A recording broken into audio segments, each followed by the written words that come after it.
Welcome to the One Shot Patreon episode. I'm still here with John. He hasn't left. I've begged him to, but he hasn't. He won't let me leave. Can you not say that out loud? Yes, Massa. Yeah, Smasher. What did you think of the one shot? Fantastic. It was really good. Yeah, I always love a pirate themed thing as well. Yeah. And then just lots of little things like, lockpicks, puzzles. Yeah. It was probably maybe not 90 minutes or something, or not even that. Yeah, just about. But like still had like a really good flow to it. And then, just always good just to, play a little bit of fantasy, play a new character and that. So I really enjoyed making this character actually as well. So the swashbuckling rogue was really fun. I hadn't played one before. So because you've played different types of rogues before for sure. Yeah. But this was the first time you had the swashbuckler. Yeah, usually I go assassin rogue as well, but I really like the fact that you could be a little bit more attack and offensive heavy, but you could still get your sneak attacks by just being close within melee range and stuff like that as well. So it was good. And even little things while researching it, like getting an extra like a charisma modifier on your initiative once you hit level 3, I think it was as well. So that was crazy. I had a plus 10 initiative, a maxed out deck, so I had 17 armor class also. It was pretty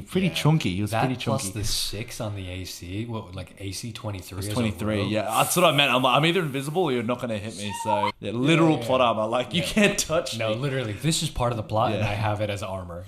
I have a couple of questions for you, and then you can ask me any questions that you have as well. But just to kick things off, what has been your biggest inspiration for fantasy, or what has had the most impact on you in terms of fantasy? Ooh, I've always had a very overactive imagination when I was a kid, so I've always loved anything to do... That's the ADHD. Yeah, exactly. Yeah. No, Mum didn't get me tested, so it doesn't count. Doesn't count. It's not that she didn't get you tested, it's just she did a lot of tests and you passed all of them. Flying colours. A triple plus, autism triple plus. I have synesthesia. Yeah, risen with the tism, it was great. Actually, I had 20 charisma, so that was good. That's good. I would say my biggest influence for fantasy was, I've always really enjoyed, whether it's comic books, whether it's even like history and mythology, gaming has always been a big influence. I definitely think like a lot of like Lord of the Rings type stuff and a lot of Tolkien has definitely had a big impact on me too. And so I've just always been obsessed with fantasy and just, absorbing all of these, different realms and different laws and different worlds and stuff like that. So I think that's what's definitely sort of opened me up to be able to attempt like just such a free form media of fantasy like D&D. So I think that's the best part about D&D because, even though we're doing a pirate-themed one-shot, I could still pull in other, themes. Like, for example, the Golden Fleece, chasing on the Argonauts. That got me off guard. That was good. I like that. But I thought, instead of just making this the invisible cloak from Harry Potter, why not make this so that when you flip it, it's actually the Golden Fleece, so that it's a really special artifact. For me, I think that I've always had multiple sources of fantasy that I've, delved into. So when I'm writing D&D, it definitely makes it a little bit easier. I definitely want to steal that idea with the Golden Fleece, or just the not only Golden Fleece reference, which I really like, but also the flipping of it and having different attributes. I really like that.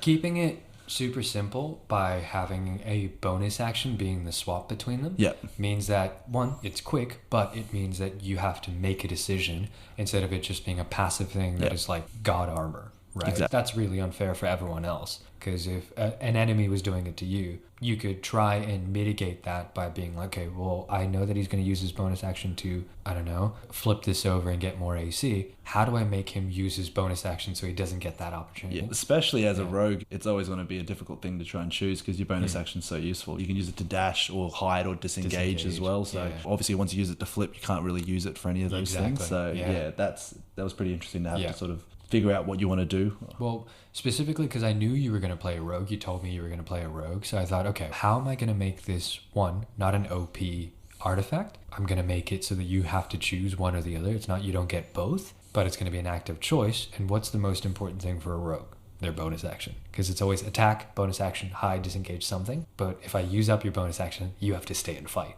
You know what I mean? But invisibility or a plus 6 AC, I'm happy either way, to be honest. So. It's pretty good. Yeah. So it's rewarding a player for making a tough choice, but it is a tough choice that they have to make. You can't make it for them. We chatted about this very briefly and I had to cut you off, but let's talk about that fucking accent. What accent, bro? It's literally just... Sorry, accents, plural. Yeah, I can never settle with an accent. I actually feel like it's weird. Yeah, I feel like I can be quite good at accents if I really focus on like the words and the sentences that I'm saying, but just having to improv certain things, it's just choppy on all over the shop. And I have a tendency to change. So I'll start Scottish, I'll start like a really hard hard Scottish like this. Then eventually turn into like a leprechaun, sort of like a, one of them things, diddly-dee potatoes and all that. Who the fuck is that? I'm a fucking pimp wearing Gucci mink. Without me, this whole fucking ship sink. All of a sudden, I start getting very British with it, and then it sort of just deforms into something like this. Yeah. So I'm just never really consistent with my accent. So I was juggling what I wanted to do, and then I'm just like, wait till he introduces you, and then just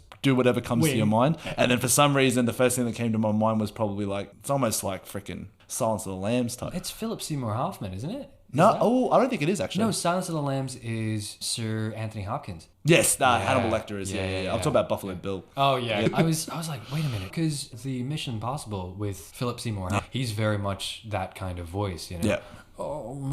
And he's just groaning the entire time. Yeah. So yeah, and it was weird. I don't know what my influences was. I'm just like, he's going to be a little bit boyish, so a little bit like, I don't know, a little bit high pitched, a little bit more femboy. Get into that halfling kind of thing. Get into it. I'm just like, I try and make it consistent, but thought I'd just wing it and just fuck it, Why do not? it. Exactly. It's a one shot. So who cares? Well, like I said, I had one character in one of your previous campaigns where my whole thing was I was a trickster rogue, and my whole thing was about deception and disguise. So I made that work for my backstory because my whole cover was my character would constantly change accents.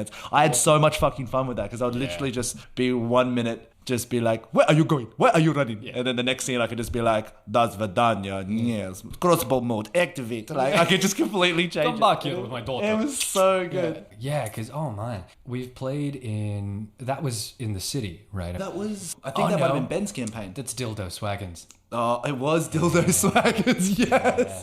Now that as soon as I said it, I was like, that's the guy. I've had the best characters, bro. I was a swashbuckler named Buck Swashler. Like, I don't care how creative that is. That is goddamn clever. A+ for creativity. Thank you. Yeah, that's the best you could do with what you had. Yeah, I had a trans druid called Transformer. I'm very proud of that one as well.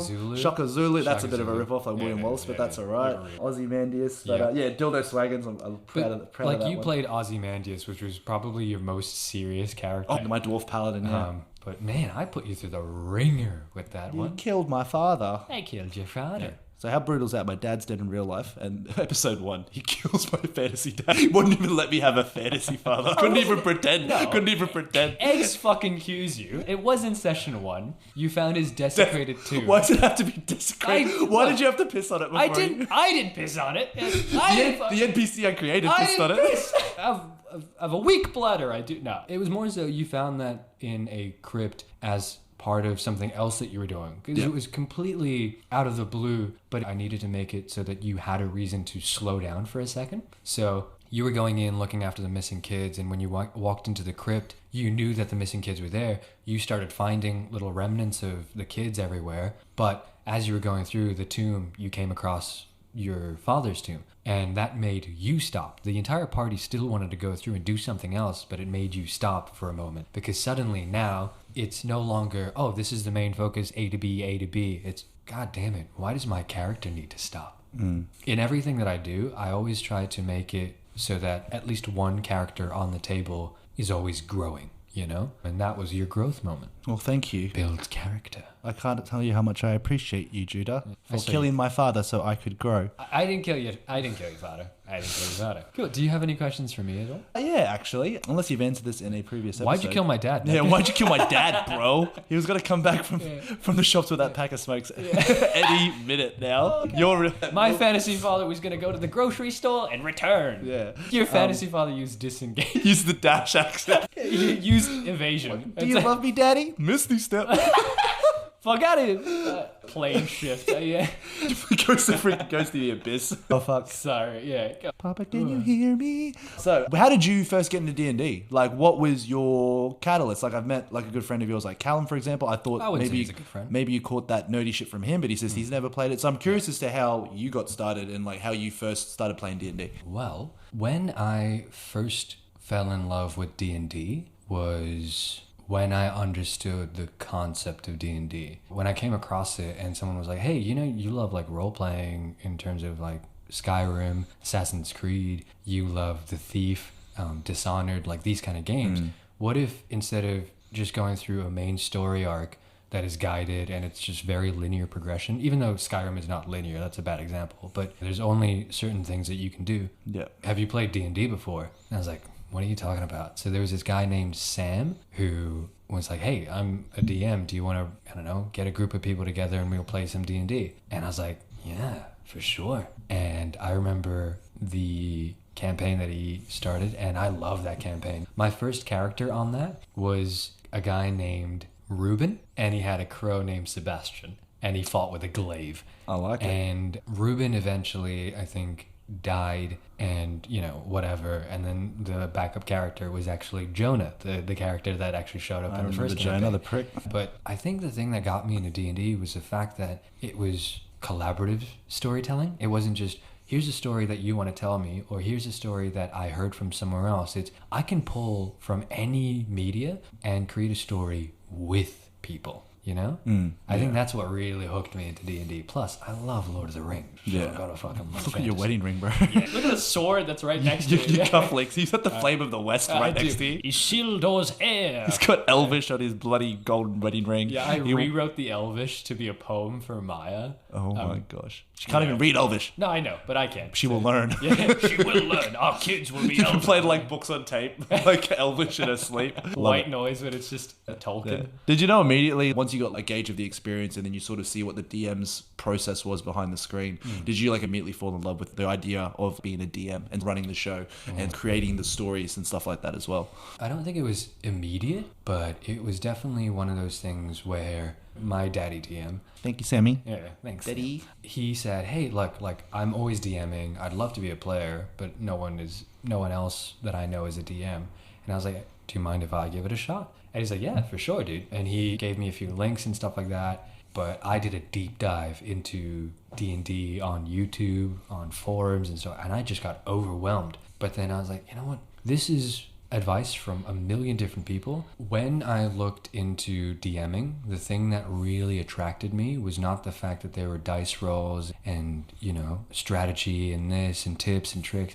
It was more just the fact that I could create a story that people would write with me. Because I love storytelling. The whole idea of like doing the voices and getting into character. I love that stuff. But bringing people into my world, into my imagination, but allowing them to be a part of my imagination, I thought that was the coolest thing on earth. And so I was like, I gotta try being a DM. And once I started, I was just like, you know what? Let's start a story. I wrote a story, which was supposed to be a one-shot, which is the whole idea of this show, by the way. But that one-shot lasted 6 months. I went overboard. I just started writing a story that I was like, oh, this, and this. And but That's how it goes, though. Yeah. How long from when you first started playing as a player to when you sort of did your first session as a DM? man, it was within a couple of months, I think. Nice. So it would have been like 2 or 3 months, I believe. I could be completely wrong, but it was definitely within the first 6 months of playing. With university, I had a little bit more free time. We were playing D&D more, but then Sam started getting a little bit burnt out. So I was like, hey, dude, I can run if you want, and I'll run a one-shot. And when I ran the one-shot, I was just like, this is me. This is me. Like, I love playing characters, but as a DM, you could make thousands of characters and play thousands of characters. DMing's really fun. It's just stressful. Yeah, no, for you're sure. always amongst everything. There's Like, no downtime. you started DMing a campaign again, right? Yeah. You've restarted the Westeros campaign. Yeah. What got you into DM? Once again, that would be you. Well, I just remember playing with you for a long, long time, and I think I was a player probably for at least like the first year that we were playing. But then once we were running through that campaign on a weekly basis, wanted to try something different. So we had people like Ben that was there, where he was quite used to DMing and playing, so he would run his own campaign or run some one-shots. I believe you did ask if I wanted to give it a go. So I gave it a crack, and it was horrible. It was it was just so crazy overwhelming, especially like not being super comfortable and familiar with the game. But it definitely hit a kink for me. It was because even though it was pretty stressful, it was pretty hectic and all over the shop and overwhelming, there was definitely, I got a lot of value out of just that experience as well. Similar to what you were saying, that sort of collaborative storytelling aspect's really, really good. But for me, it's just been such a good creative outlet for me, as well as things like maybe gaming or reading or doing a bit of art and stuff like that. Being able to have an excuse to do some creative writing, I think was really, really cool, and I've been really, really enjoying it. And like just that free flow. There it is. Basketball? Cut that. Basketball. No, that's in. Free flow of just thoughts and ideas coming onto the page, and then you just go from one thing to the next. And the world building process was awesome. So now that I've run a few like DM sessions now as well, still not a master at it, but I've run quite a few sessions, and I've been really, really enjoying it. I had my session 0 with my my new group of people. Yeah, A lot of them which are first time players as well. So we started that last fortnight, and I think our session 1's going to be this weekend. So. Yeah, cool. I think it's just a different experience. Going from being a player where you're only really paying attention to your part in the story to being a DM where it's you're juggling everyone's parts in the story and finding where they all fit. Definitely a huge leap. I don't think you'll ever become a master. You'll just get better at it. You'll get better and better and better at it. Just like with anything. Yeah, really. exactly. Like you can be a master of art. Yeah, sure. But there's always new techniques. Or you can be a expert golfer, but there's always a different stroke. Like a heart attack, for example. We haven't had one of those. TIA. Yeah. Transient ischemic attack. Transient ischemic attack. But yeah, no, I really enjoyed just the collaborative storytelling and the fact that when people start giving you their backstories and they start opening up and let you know more about their characters, then implementing that in this free-flowing sort of plot and story. Yeah. So having the framework of what you want to do and then adding what everyone's character says and does into the actual story itself gives it that very personal feel where you're not just reading an interesting story, you're reading an interesting story that you are actively involved in and that is constantly sort of mutating depending on what you feed it and what you give into it. So that was really cool. I think the best way one of the best ways for me to explain it is I love King Arthur. The whole Camelot thing for me, I love. Like when I was young, I was in the musical Camelot. It was Merlin, by the way. Of course you're Merlin. 100%. I would have been Lancelot for sure. Fuck off. Lancelot? Nah, you would have been like Gallahorn or some shit like that. You would have been fucking... You would have been a horn on someone's side. You would have been D'Artagnan, bro. Get the... Eat my ass. Say that again. I think it's a musketeer. Take it back. No, but like, I love King Arthur. Love it because it is the Knights of the Round Table. You've got Merlin. You've got so many things like Morgana Le Fay. You've got so many different aspects of it. But where do I fit into that? I don't have a character while I'm reading that is my character. I have a character that I can identify with. Like I love Merlin, for example. I don't really like the goody two shoes King Arthur bullshit. That's not for me. But I identify with Merlin, but I don't have my own character in that story. But with D&D, if I want a character, I can make a character fit into that story. And it can be so fleshed out too with just like even what their disposition is, what their background is, what they're able to do, what they're good at, what they're bad at. And it's sort of how they would interact with other people too as well. Obviously you can make your character whatever you want, but just the fact that you almost sort of make this character that's completely different from what you would say and what you would do. And then to be able to sort of walk in this other character's shoes and do and walk and talk and speak and act like they would, I think is really, really cool. So it's a form of escapism, isn't it? Just like anything else, But as you start playing with a character, the thing that you don't have in a one-shot, which you do have with a campaign, is, for example, you can really stick an accent, right? You find an accent and go, okay, this is me. This is how my character responds to things because you've said 1,000 different words, Or more importantly, you start understanding how your character would think. Your pretend character, how they would pretend to reply to a certain situation. That's the best part. It's just full immersion into something. I love that, Cool.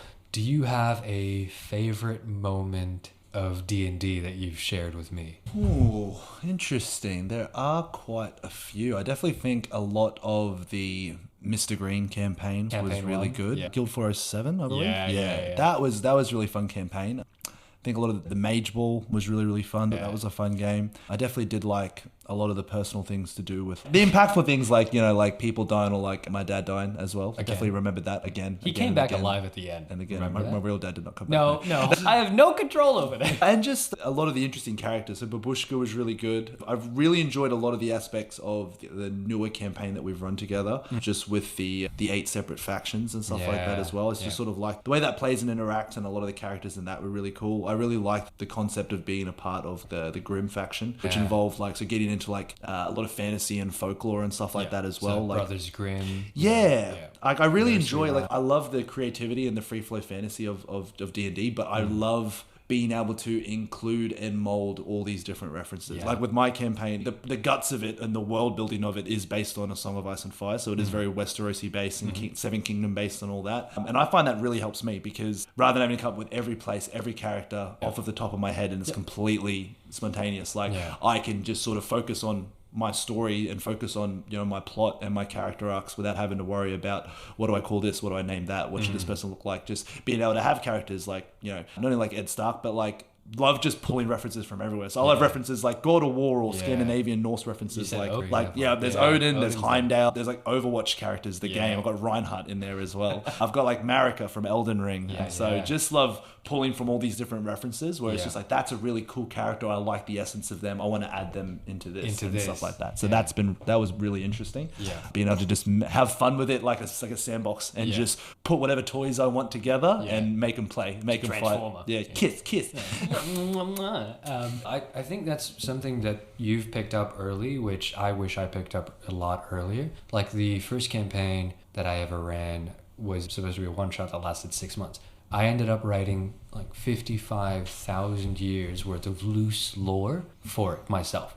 I pulled references out of thin air because I thought, I need to make everything perfect and unique. No, dude. The more you DM, the more you realize you're telling a story that's probably been told 1,000 times. How do you make that special here in this moment? For example, there are 1,000 stories about the Golden Fleece, right? So many different iterations and versions of it. There's paintings, pictures, there's novels written about it. But how do I make that special for the pirate one-shot I wrote today? I love the Golden Fleece. How do I make that work in the one-shot that I'm making? Exactly. And like you were saying, like most stories are basically just the same 10, 12 tales that are told over and over. There's the key themes and just like, or the key archetypes to those types of stories. Just with like Jason and the Argonauts and the Golden Fleece, like it's just about that huge quest in order to recover a treasure. At the end of the day, that's the bones of that. So it works perfectly for like this sort of pirate treasure hunt type thing as well. But it's just one of those stories where it's just about someone having to go through labors or obstacles or having to face foes, go on a massive distance. Like Lord of the Rings is very similar. Hercules and the labor of Hercules is very similar as well. With Lord of the Rings though, it's weird that Lord of the Rings, not The Hobbit, right? The Hobbit is different. The Hobbit is definitely just going somewhere and getting something done. But the Lord of the Rings, I think, is one of the first, in my mind, books or novels or trilogy that's written about finding the, like already having the MacGuffin and destroying that MacGuffin. Yeah. Do you know what I mean? Yeah, having the MacGuffin from the onset is really like interesting. If Jason had the Golden Fleece already... Exactly. Didn't matter. Do you know what I mean? That's a very interesting dynamic, where the MacGuffin's from the outset. 100%. And really the... subversion of that. Exactly. I suppose the real red herring is the fact that it just can't be destroyed. Exactly. It can only be destroyed by very, very specific means, by going into the big bad den of the BBEG. Mount Doom. Mount Doom, Erebor, the lonely mountain. Everyone always goes, Mount Doom, you could have just flown there with eagles and stuff. I'm like, no. What you don't understand about Mount Doom is that it was heavily guarded. It was hard to get to. That's why this book made more sense, because if it was easy, the book, like, it just doesn't matter, right? Exactly. If it was easy, it just doesn't, it doesn't matter as much. For example, the lock that you had to pick. Yeah. Fuck that lock, dude. Oh my, if it was easy... lock was fine. The gas fucked you over. Yeah. But if it was easy, as a player, obviously you might get frustrated with the rolls. And I could have definitely made a different mechanic for it, which would have made it an easier roll mechanic to get through. But it kind of got you into the character's mindset of, fuck, this is frustrating. I'm an expert lockpick. Why is this not working for me? Like, it gets you into that mind. Yeah, no, you know? I think definitely, because if something's easy and doesn't present a real challenge, then there's no satisfaction or reward from achieving that goal. 100%. If you're not setting yourself a really high goal or something that's going to be difficult to either obtain or succeed in, then there's no motivation for that character to want to be doing that. It's just like, if you started a campaign, you're like, okay, you sit down, you attempt to stand up. Like, if we're doing actions and things that we don't really care about, well, then what's the point? That's just how it works as well. It's one of my favorite things about the D&D aspect as well. I love the game theory aspect of it. I love fighting. I love the concepts of armor class, HP, initiative. Every single thing that you could possibly do, or any skill that you could interact with in this world, where you can completely choose what you want to do, there's a substantiated role that represents that. And it's like, cool, you can do this, but this is how difficult the thing that you want to do is, and this is how proficient you are at doing this thing. And then it's basically up to the fates. Like, you just have to roll and hope for the best. So you could be absolutely stacked to the tits with a certain thing. You could have an advantage and a +10 to stealth. You roll a nat 1, you're fucked. It really just depends on how you go. You made your character your own, right? What's your highest stat? That would be either stealth +8 or dexterity saving throw +8. Cool. But like, out of your main 6, what's your highest stat? Dex and charisma were both 20. Both 20, right? What's your lowest stat? Intelligence, wisdom, and strength were all 8. Cool. Yeah. Just dump stat Yeah, 3. I was gonna go down to like 6, but I'm like, I don't think my character will be able to talk. You can't, I'll just be yeah. grunting. If- My name is well, Jeff. Technically, according to the rules, if your wisdom is below 10 or your intelligence is below 10, you technically can't chat. But I'm like, that's fucking annoying. Yeah. Dump stats. It's a one shot. But you had like pretty high charisma as well. Yeah, I didn't get a chance to use it. The reason I bring that up is because like you are stacked for dexterity. Right? Yeah. You are stacked for this one specific thing. As a character, you are amazing. But if all of the campaign or one shot that I ran was all dexterity based, it would be tailor made for you. But that's not how fantasy works. Fantasy means that there's multiple things that you need to do. If you were just good at one thing and that's it, nothing else makes sense. Do you know what I mean? Like if King Arthur was only ever good at fighting, his diplomacy would have been shit. His friends would have been shit. He would have never found enough charisma to win Guinevere, right? Like that's why a party makes sense. Yeah. Because where you lack, they might succeed. Exactly, and obviously you can't have a character where all my stats are 20, they're all 100. I'm great at everything. Actually, my AC is 100, and I have a plasma cannon. I'm like, this is not a plasma cannon universe. Yeah. No, I know, but I have it. But no, exactly. You just build your character over the race in the class, the race in the class that you want to play, and just the sort of things that you want to be able to do and interact with. Like with me, I always love being good in combat. I think combat, I love the storytelling and I love everything about D&D. The combat aspect of it, the turn-based combat with initiative and rolls and damage and movement and the strategy of it that's one of my favorite parts of it. It almost feels like a game of chess in a sense where there's that turn-based strategy and like you're saying, everyone has their different traits. So you're going to have one person that's going to be really good on the dex and the stealth and the sneaking and the lockpicking, but then they're going to be like, I was really shit on the strength stuff. So it's good to have a barb in your party that can grapple and hold and throw and lift things. And then it's also great to have someone that's wise or intelligent that can pass all those checks. A cleric for medicine. Exactly. Perception, investigation, magic. It's good to have some range. And it's great having a healer usually as well. So it's great that, like you said, you sort of depend on the other people in your party in order to keep you going and to pick you up, which is really good. And yeah, man, honestly, if you love gambling, you'll love D&D because it feels like gambling. It feels like I'm chucking dice against the wall, man, 100%. Because you're rolling, you have all your stats there. It's something that you really want and you're really motivated for. And then you want that roll. If you get that roll, you get a nat 20, you feel like $1 million. If you get a nat 1, you're going to neck yourself. If you have an addiction to gambling, but set yourself a limit. $20. $20. Yeah, very much like what you just said. I think every person is going to create a character that they want to play. Not every single person on the table should be playing the exact same character. That's boring. You can have campaigns where like everyone's a rogue, for example, for a heist or something like that. Sure, but not everyone's going to build their character exactly the same. Yeah. Do you know what I mean? And that's one thing I like as well. If say if two people were to build even the same race and the same class, for example, a lot of the times it is going to be different. Like someone might have said, "Oh, I want to have a little bit higher strength," or I really don't care about intelligence at all. I want to dump that and have that at absolute 0. Someone might not care about having the charisma as high as I do as well. So even with similar characters, you're going to have only different backstories. Obviously, you could have a different race as well, which is going to give you other stats too. And then all these characters, especially with their alignment and their backstory, they kind of can play completely differently. But I also love how it can be a little bit hard to grasp, but like the basic mechanics of the game are pretty easy to pick up. Once you understand how pluses work and how rolls work and everything is allocated, it sort of makes a lot of sense, but there's still so much complexity in terms of the way that you can play. So even as a rogue, like I could be an assassin rogue, I could have been a trickster rogue, I was a swashbuckler rogue today. So there's literally there's like a dozen different types, subclasses of that one class, and they all can play completely differently. And that's just in one of the classes out of also all the races that you can choose. So I think just that complexity and that you can literally make a new character each week and not play the same character twice 100%. In years. 100%. The wonderful aspect of that is when you have a party of people. Obviously, this is a one shot, which means that it's a little bit harder to do that. It's more difficult to do that for sure because it only lasts one session. But with a campaign with, let's say, 4 or 5 people, each person brings their strengths in and they all have different motivating factors as to why they chose higher strength or higher dex, for example. And when it can play out, it's like, oh, dude, there's a lock there that none of us can pick. And he's like, actually, I'm a fucking rogue and my sleight of hand is plus 11. Like, all right, you're perfect for it. All right, how do we make it so that we give him enough opportunity and enough of a distraction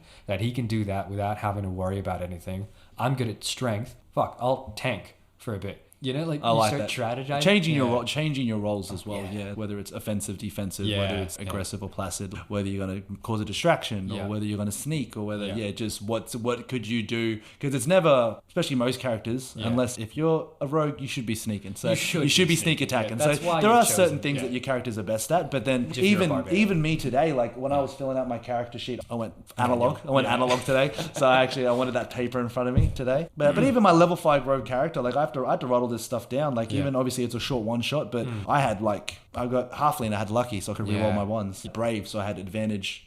I had advantage against being frightened. And I had things like nimble, stealth, steady aim, uncanny dodge, cunning action. As a swashbuckler, I had fancy footwork and rake. Best ability name I've ever heard, by the way. Rakish Audacity is the coolest thing. Yeah. Rakish Audacity. Yeah. Absolutely brilliant. And just little things like that, like new systems that I wasn't even familiar with. And it's just, I had a dozen different abilities based on my race and class ready to go for a certain situation, which was really cool. Yeah. So I just, and then you're basically just waiting for your opportunity for your character to be able to shine, which is really cool. Going back to what you mentioned in terms of your favorite aspect of D&D is the combat. It's the turn-based aspect of that. For me, I love figuring shit out. I find that if someone tells me something, and I know not to read into everything, as a DM, don't read into everything. If it's a rug, it's just a fucking rug. Just leave it alone. But over time as a DM, this is a word of advice, by the way, if you're going to describe something in a room, describe whatever it is, but don't put details on things that you don't want people to come and look at. Yeah, I'm figuring that out pretty quickly. Because if I say, oh, you come into a room, there's a glass on the table, or there are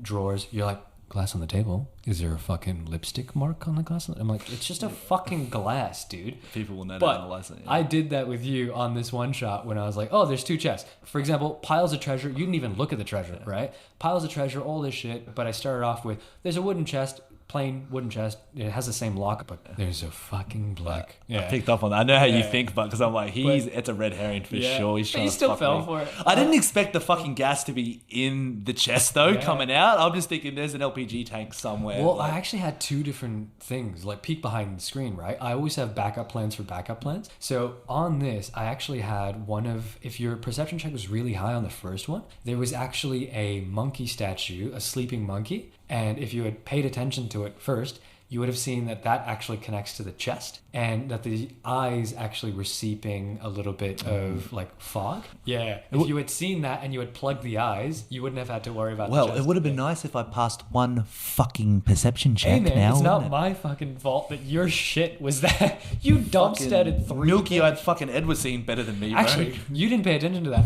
He was milky-eyed, but he could still see completely fine. I was figuring that. Yeah, he's like Stevie Wonder type shit. I love making characters as a DM that people fall in love with. That's the best thing ever. That you fall in love with, that for the DM and everyone falls in love with, and just it's cool. You can really like come up with some really cool characters, which is awesome. So like, on paper, out of this whole thing, the 2 main characters should have been obviously you, but the main conflict is Captain Albert versus Captain Stockwell. Right? One's an Australian dickhead and the other one's a Scottish dickhead. I like that. That new accent was nice. I almost thought it was South African. But nice. That was like South African, then New Zealand. Then I sort of picked up, wait, that's Australian. But I really liked it. It was a new voice. I don't think I've seen that voice. I try very hard not to go to the Australian accent. Here's a little thing. I have trigger words for certain accents. Now that's smart. Yeah. So, for example, for Australian, it's... Hello, cobber. Fair dinkum true blue. It's more or less just the same trigger word that I use for like the Kiwi accent. For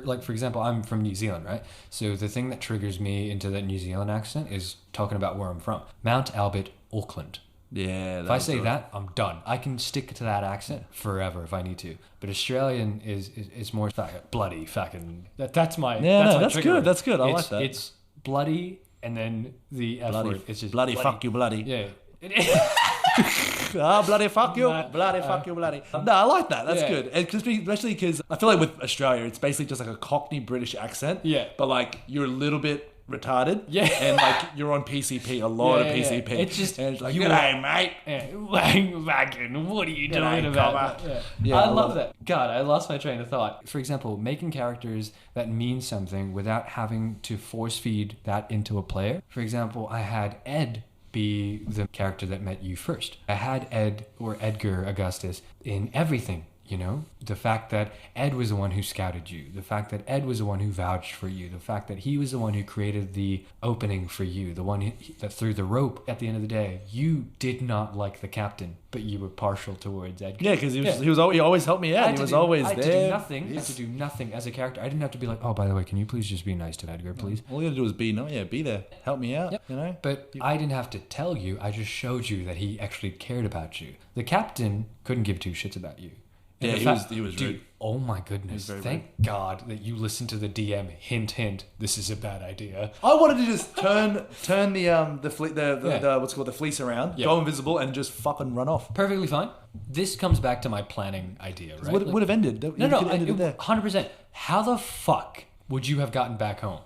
Swim. Bitch, what the... You could barely swim to get into a fucking hole, and you were going to swim. Hey, I was balls deep in Edgar's hole. Excuse you. I went all up in there, bro. I swear to God. I've never felt so weak. I fell like 3 times, and eventually you're like, fuck, we need to help this guy out. There's a fucking rope. Like, here's the thing. As a DM, right, you know that the story needs to progress in a certain way, and you can't handhold or railroad a person into certain things. Yeah. I still had to make you work for it. Like, I gave you the Deus Ex Machina of throwing a rope over, but you still had to pass something in order for you to feel like you earned that. Exactly. Because if I just give you handouts, nothing. For example, the chest. You felt like you thought out of the box, moved the thing away from the thing that's making me sick, that neurotoxin. I can move it towards an opening. Fresh wind, fresh air, right? The fuck they get a neurotoxin from?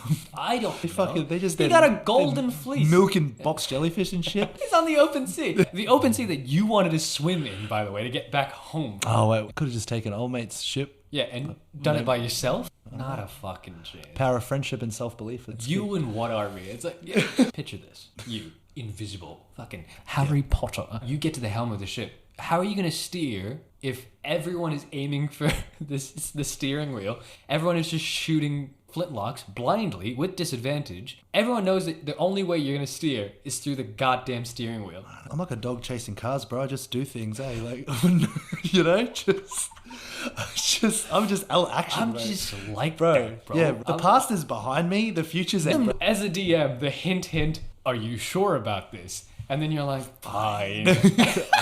Fine.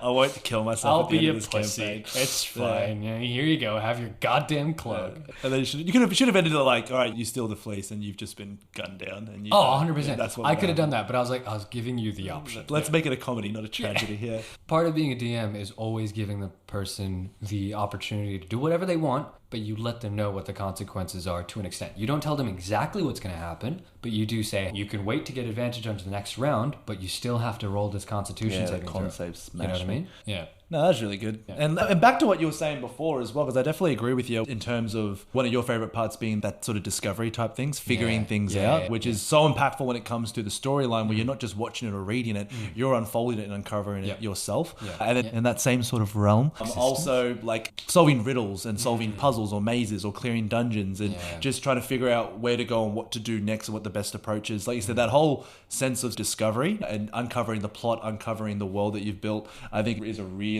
fun part of the story. I love it because it feels a lot just like any other sort of game where you experience it for the first time and you really don't know what's going to happen and anything sort of could happen. And so I'm a sucker for that, adding a lot of plot twists, including a lot of characters' backstory, riddles and stuff like that as well. That whole discovery aspect is just brilliant. Yeah. I mean, speaking of the discovery thing, I mentioned it in the previous Patreon episode with Alex, but I'll mention it again because I love this. To me, as a DM, this was one of my favorite moments. But second last episode, sitting at the table, right at the very end was the stanza, the little poem that was written in the sand, which was the name of the BBEG. Balthazar. But that was a riddle in itself because Balthazar, translated to English, is protector of the king. And King Koshi brought him in to protect himself. How did you feel in that moment when the stanza came through? And I did the Skyrim soundtrack for it when I said, and his name is Yeah, Balthazar. no, that was brilliant. Actually, that probably now that you mention it, that's probably one of my favorite parts of the whole campaign.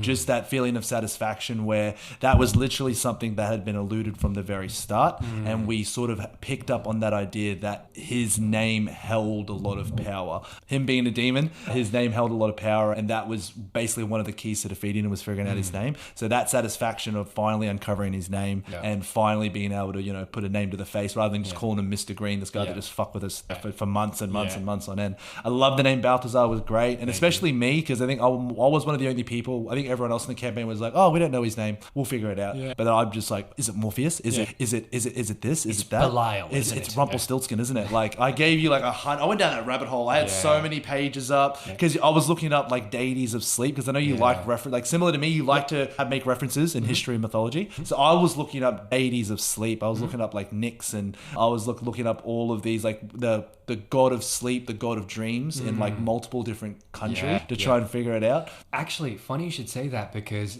there were hints to that the entire time, right? Like, for example, one of the names for Mr. Green was the Sandman, which is the guy who looks after your dreams, right? But when I made the name of Balthazar, I knew exactly what his name was and what it meant. But every time you found something new, I was just tweaking it a little bit more, because I was like, okay, no, I'm not going to change it completely, because I don't want to just feel like everything was a red herring. I want for you to feel like you figured it out, but here's the next thing that you have to figure out. So we started off as Morpheus, which is, you know, the god of the dreams, or the dream world, or whatever in that certain mythology. And I started only in your dreams. But then when you start actualizing him into reality, I was like, all right, cool. What makes more sense now? Okay, Sandman. Sandman's actually in this reality. Morpheus is whatever. The Sandman aspect of it, let's play into that character. And then the more and more he became almost like a Death Eater. He was sucking away the life out of you. And then from there, he moved into a person who was just fucking with you for the sake of fucking with you. He just wanted to incite fear by turning into the people that you thought were just regular people and orchestrating this whole thing. So he became a puppet master, and you play into that aspect. Yeah, he definitely had like the Dementor, Harry Potter Dementor type vibes. For and sure. he's definitely sort of was like fearmonger, fed off that fear. So that was really cool. And like even things like that, and then your more recent campaign with like Siles Little, or like you were just throwing out all these random names that don't quite sound right. And then I've sort of clicked on that, like it has to be an anagram. There's got to be something there. I literally sat there, probably filled out 2, 3, 4 pages trying to figure out every possible anagram for like Siles Little and all those other names that you gave me, because I'm like, I know something's there, but for the life of me, I wasn't able to figure it out. There's 2 technically. So No Lean Bodies. Yeah, Lean Bodies was one anagram. Siles Little is another anagram. I figured that they were both anagrams. But as soon as I put it together, and I was obviously when I was writing the story, I figured it out, and I thought, this is going to fuck with people, and I'm here for it. But I'm glad you didn't make it easy, because I'm so obsessed with that sort of stuff. So if you had made it even the slightest bit, like if you made it even just moderately difficult, so fair enough. I look at it. Wonder what that is. I don't know. But then I'm just not gonna let that sit there and ruminate. I want to be like, no, I have to figure this out. So I would have just sat there, and if it was even somewhat like, even though I'm sure it's possible to do, but if it was easier, I would have figured it out already. And that would have, even though I would have felt satisfied from that also would take a lot of that future bite or future impact. If I'm not supposed to know that yet, that would have made it harder. That, like, I don't want you to figure it out at all, but like if you figure it out, that's wonderful. But then now you have to think, how does my character play into this? How does my character, knowing this information that I, as John Wheeler, know, how would my character feel about this information? Because then now, even if you figure it out outside of the game, you still have to respond as a character. But you're an asshole anyway, so you would have that would be like a whole Russian doll thing for you. It's like, oh, cool, that's led you to this name. This name will lead you to this location, and this location will tell you to go fuck yourself. So it would have been one of those things. But no, it was good. No, I definitely am keen to continue with the city. That's what it was called. The city. That was good. But it was good. Felt really good, because I think it took us a year to finish your last campaign. So it felt good to actually finish a campaign and get all the way through it. Because how many sessions was that in total? 30 sessions. And each session got going for like 4 hours? Probably 3-4 hours? Minimum was about 5 hours. Jesus. If I average it out, it was about 5 hours. But we had sessions where we ran for close to 6.5 hours. Fucking nerd. We are. Yeah, we absolutely are. You're a part of this now. That's over 150, 180 hours easily. But the payoff in that campaign, when I said, and that's where we'll end the campaign, felt so good. Yeah. Was that your first finished campaign as well? First finished. Yeah, nice. That was an awesome feeling. Actually, beg your pardon. First full finished campaign, not the first mini campaign that I've run. Yeah. The mini campaign I ran was the one shot in the mansion that ran for 6 months. Yeah. And I'm in that boat where I love like the ongoingness of it as well, but like I would love to, almost like finish what you start and complete something as well. So like I have, hopefully we can play this every week or every fortnight, like with my campaign, the Game of Thrones campaign that I'm running, but I'm hoping I can get through that in maybe 10 to 12 sessions would be nice. So still enough to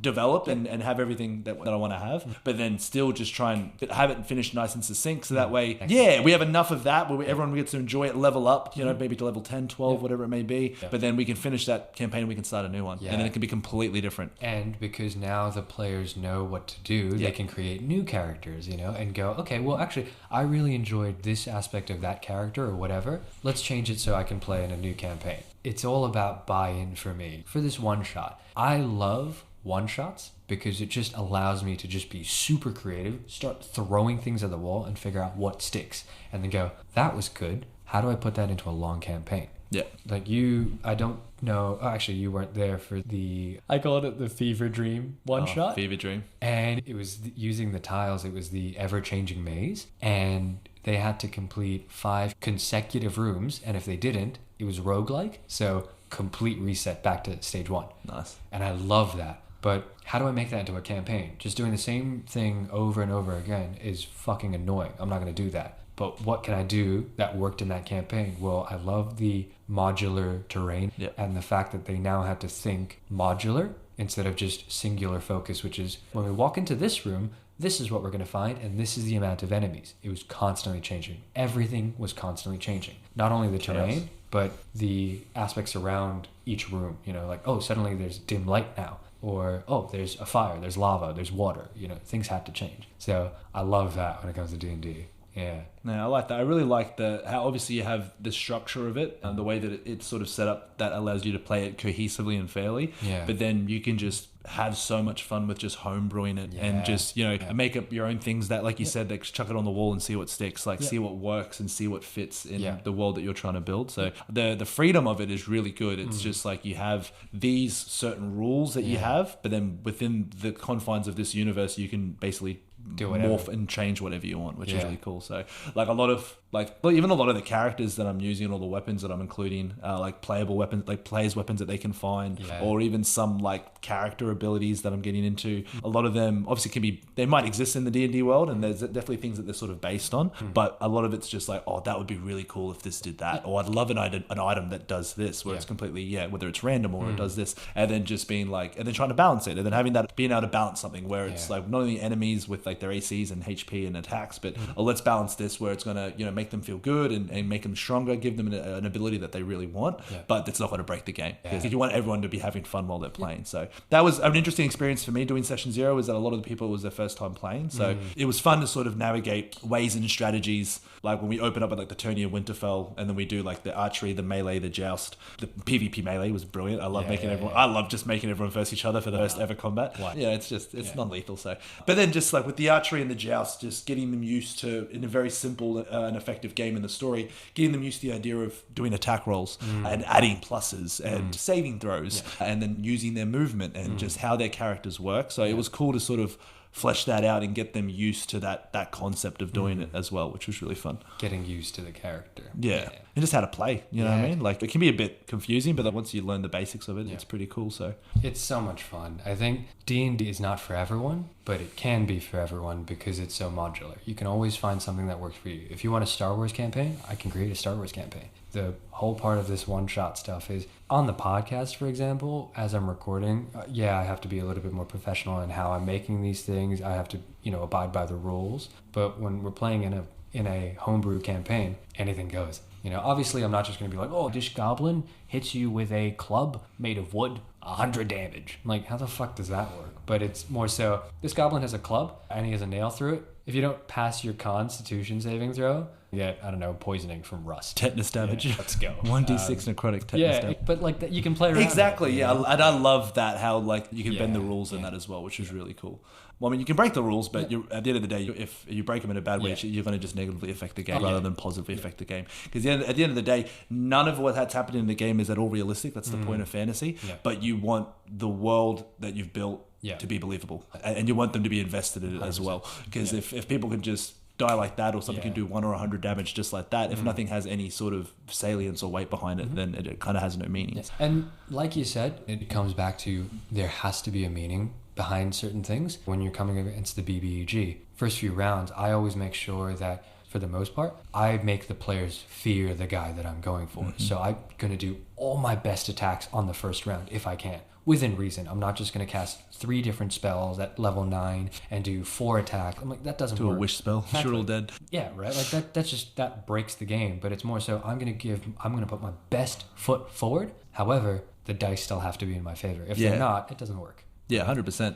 And like I said, it's part of the game where obviously you have to be prepared for the character. They've got to go left or right. Are they going to talk to this person? Are they not? Are they going to go here? Are they going to go there? Yeah. So obviously all the characters might not get to everything that you've written down or everything you've created. But at the same time, if you're holding on to some cool moves or cool backstory or something that's really awesome and cinematic, you'd be ashamed to hold on to it. So definitely like this is the best stuff that I've sort of made. I'm going to throw this at you as well. So for sure. As a DM, because you've created a world, you can fill that with whatever you want. Like I mentioned this on the previous episode, but I will mention it again because it's so funny and because you're the main perpetrator of this. I don't know what you're talking about. Is this Kitty Fiddler? That wasn't his fucking name. No, I guarantee But that was his name. I don't have a name for him. I do. You have a name. Accusations. Allegedly. For example, going into the tavern was your decision. I fully said, okay, well, there's not a lot that is happening here apart from you finding this giant. This was your main reason to be here. But when you asked for more, instead of just being like, no, there's nothing else, just go to the main objective. I was like, oh, well, I do in the back of my head have a story about missing kids. I can make that fit in, only if you guys want to play in. And if you said, oh, no, okay, we don't want to worry about that. We've got a mission. Cool. It would have just showed up in a different way, or there would have been consequences to the fact that you didn't act upon it. You know? Yeah, I like that. Yeah. I like that. And I like the consequences for. You can do whatever you want, but if you do something crazy or stupid, or ridiculous, there's big consequences 100%. for it. And I like that as well, where it's like you could experience this now, or this this sub quest or this side plot, and if you don't do it now, and it's really good, I'm gonna save that. You can uncover that later, and that's that. There's no worries about that. So I like that, being able to. Oh, they might not figure this out now. That's okay. They're probably gonna figure it out a little bit later. So, but yeah, I thought you were playing me. I thought like, nah, this guy's sus. Like when you just look disinterested, like, oh, there's nothing going on. I'm like, yeah, that's what he wants me to think, bro. This is it. This is the MacGuffin right here. Wooden cage, dude. A wooden box, mahogany. That's all I'm gonna say. I know how to make you Gold tick. lining as well. Although as soon as I chose it, I'm like, it's fucking not stupid. in that one. Yeah. But Or, shiny. In session 0, I had one character spit on you, and then you instantly latched on. You're like, I don't fucking like this guy. Oh, I hated it. That was a freaking. Is that Dale? No, Dale. Was that Dale shows up in everything. Yeah, your freaking character Dale. You come up with the most the best names and backstories. Like, it's always a Dale, and he always talks like this. Who spat on me? Was it Pen? Is Pen? No, Penrith was Ben's brother. Ben's one. I think his name was Steven. Oh, it was Steve. Oh, shirtless Steven. Fucking Steven. 6'6". Yeah. Golden hair. And he spat on me. Always a pretty boy. Non-consensual spit. And you hated his guts. Oh, yeah. But as a DM, I know what makes people tick. So, So John hates getting spit on. Even fictional spit, he hates it. for example, in that campaign, I knew that there was something that Ben wanted because of his backstory, which was power. So I was like, okay, well, how do I make this story and how do I manipulate it so that he's always hungry for power, but he gets opportunities to taste it? And then in the end, he chose power. And that's the thing, like you were saying, that you can do whatever you want, but then also you've created this character, so you're gonna also act the way that the character 100%. acts. So with the plain chest and the mahogany chest, like I almost knew immediately, like it's the plain chest that has it, but I'm like, nah, my character wants the big shiny one because why not? Your character was playing himself up, you know? Was always talking so grandiose about himself. Of course he's going to go for the most expensive looking thing. Yeah. Do you like some of my monikers? I think it was because I was wearing the crimson cloak. So I was the Rouge Rogue. I saw that. But did you get my dick joke? Oh, Halfling. I saw that. Yeah. The double hung got halfling. that. Yeah. I got it. But I was also gonna have it be like. twice. But I was gonna be like. But I was like twice hung, which means I'm on the flop, bro. Just packing schmeat. But if it came up in the one shot, which it wasn't, but I would have just said like I got caught for stealing twice. They tried to hang me twice, Yeah. but since I'm so lightfoot, it didn't didn't take, work. and I managed to escape. That and I got a big cock. Now all of a sudden I'm Irish Plus, I have a again. big dick. It's like Yeah, but it was a swashbuckling buccaneer buck swashler. I fucking love it, dude. so good. I crack myself up. You do, Yeah. and I commend you for it. I'm not laughing, no.